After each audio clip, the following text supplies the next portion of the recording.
Hello, good afternoon, boys and girls of Asian Hope. It's time for your Art Week Assembly. Today we're going to be talking about how God gave you creativity for a reason. I want to start by telling you what the grade 8 Neon has been doing in Bible. Uh, we've been talking about this concept of neighbor. Jesus taught a lot about loving your neighbor. And um, we learned that God will use Christians and people who believe in Jesus as a way to reach out and heal this broken world. Uh, so the students read stories about how Jesus was creative as he revealed God's good news in ancient Israel. There's one story of how Jesus encountered a blind man, and for some reason, it's not entirely told to us, but Jesus decided to spit in the dirt, and he took that mud and rubbed that mud in the man's eyes, and the man was able to see again. And it was so great to hear my class's reaction to this story because I've read this story so many times that I've forgotten that it's such a weird thing to do. But in them saying, "Oh, that's weird," I was reminded that, wow, Jesus's actions and the way that he did things really was so different than what I would do. But it worked. Um, and let's see here. There's another time where Jesus was in the temple and they brought a woman who had been caught sinning, and they basically said, "Hey, according to our rules, this woman is supposed to be stoned to death." And everyone must have been angry and uptight, and they had stones in their hands. They were ready to kill her. And Jesus just squatted down and started drawing in the dirt. And this is another situation where I just thought, that is such a weird thing for someone to do in that situation. That's not what I would have done. But as he was squatting and drawing in the dirt, the people calmed down. He had told them, if there's anyone here who has never ever sinned, you can start throwing rocks at this woman. And then he got back down and started drawing in the dirt again. And they all started thinking about their lives, and they all became aware of their own sin, and they dropped their rocks and they walked away.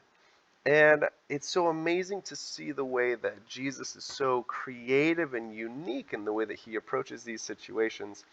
And so I taught the grade 8 that for people who believe in Jesus, the Holy Spirit comes to live inside of us, and we are given the mind of Christ, which empowers us with his creativity so that God can give us ideas on how to help his children on this planet. Here are some of the ideas that the students had when I asked them if they had unlimited resources, what project would you do to help people in the world? The first student came up with this idea, UniHelp. It is essentially a way to offer a scholarship to students who can't pay for college. And the way that it would work is basically students would try to memorize books of the Bible, and if they could memorize large books of the Bible, they would receive a lot of money for their college tuition. And if they could only memorize small books of the Bible, they would still get something for that. So, a very unique, very creative idea. It's awesome. I never would have come up with this idea on my own. Um, let's move on. There's a different group who was very passionate about Myanmar and what has been going on in that country. Um, Apparently, there has been a military coup, and basically the democratically elected leader has been removed from power there, and this group felt very, very passionate about the people of this country and what they are subject to after this tragic situation. And so they wanted to help Myanmar. Um, Now, this group, their focus on the people they wanted to help is people who are poor and hungry. So, specifically, their goal is to end um, world hunger. And their idea was not just to have their own organization where they provide food, they want to partner with organizations and essentially create a team of organizations. So it's not just one, it's a connection of organizations that are able to accomplish this really big goal. And I thought that was a really amazing approach, that they are not just trying to do it all by themselves, but they are trying to help activate and empower other organizations to get the work done. Because if your goal is people being fed, then uh, then who should get credit for it? Well, it doesn't even matter who gets credit for it. Let's just get it done. And so you're willing to let other people join you and partner with you. And so I think that was so great that they're not trying to be the one to save the world. They're just trying to get people to work together to accomplish this goal. All right, this next one is a little less global. It's much more local. This is New Hope for Orphans, and this is essentially an orphanage that would be operating within Cambodia.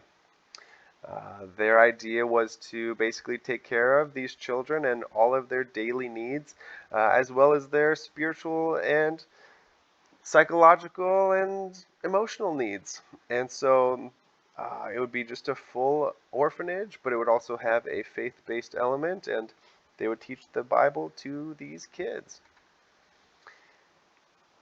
Now, I'm very proud of this group.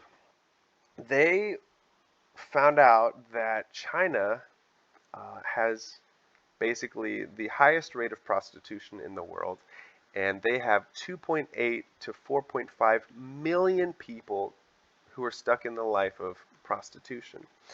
And they found out lots of facts about this, and they were moved with compassion because they found out that a lot of these women, some men, but a lot of these people were basically forced into this life because maybe their family had a debt that they needed to pay, or maybe they basically just didn't have enough money to do anything else, or maybe they didn't have education to do anything else. And so it's really cool the way that they wanted to go about this. They wanted to basically teach everyone that their life is valuable, that they still um, are important as human beings, not that what they've done in the past should change the hope of their future.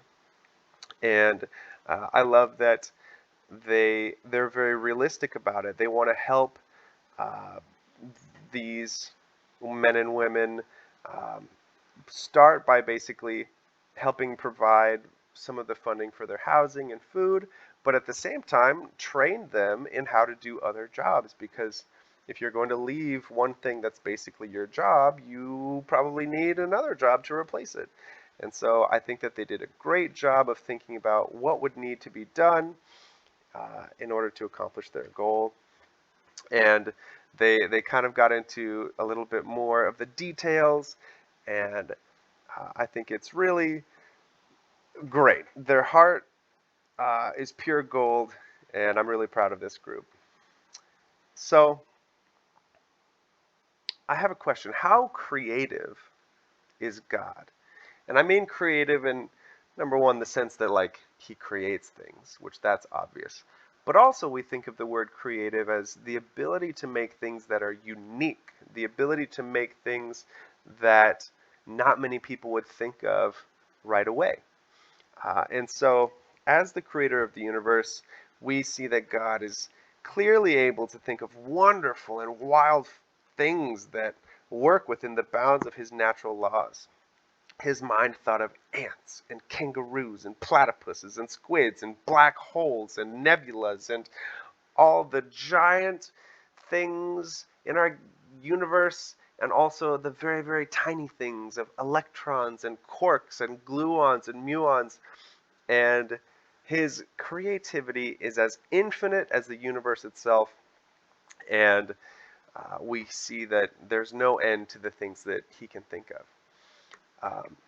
And it's very interesting to see the way that in the Bible, in the beginning of Genesis, we see that God's attention is focused on actually like the process of designing and making the universe, right? He makes the sun, he makes the stars, he makes the moon, he makes the earth, he makes the water, he makes the creatures, and he makes the birds and the fish and the land dwelling animals. And then he makes humans. And then he rests. But we see that in the New Testament, he's not doing these things anymore. He's not going back and coming up with a new animal. What he's doing is he's taking people who are already alive and recreating them, especially the poor and broken people of the world. Jesus, would go to sinners, and because of what he did on the cross, he's able to turn them into a new creation. And the Bible tells us that if there's anyone who is in Christ, that person has become a new creation, that their old ways are gone and the new ways have come. And so God, we see that at the beginning of the Bible, his focus is on actually basically designing and making animals, the universe, the laws of physics, and humans. And now his attention is not in actually creating the physical things of the universe, it's in recreating the hearts and minds of the people who come to him. Now, we've talked about the Holy Spirit. I've got this passage that basically says, "The Spirit searches all things, even the deep things of God. For who knows a person's thoughts except their own spirit within them?" Think of you. Who knows your thoughts except for your own spirit that is within you? In the same way, no one knows the thoughts of God except for the Spirit of God. What we have received is not the spirit of the world, but the Spirit who is from God, so that we may understand what God has freely given to us. This is what we speak, not in words taught to us by human wisdom, but in words taught by the Spirit, explaining spiritual realities with Spirit-taught words. So, God's creativity, basically, when we receive Jesus, we receive the mind of God, and we're able to know the thoughts of God. And so his creativity can enter into us through the Holy Spirit. We get to know his plans. We get to know some of his designs. He will let us know special things at special times. I think that the reason why Jesus spat in the dirt and made mud, or why Jesus squatted down and started drawing in the dirt, is because that is what the Holy Spirit was telling him to do at that moment. And in his obedience, it was effective. And so, how about you and your obedience to God's creativity? So this is your role. This is our role. As Christians in this current age, our job is to join with God's continuing efforts to bring healing and restoration to the people that God loves in this world.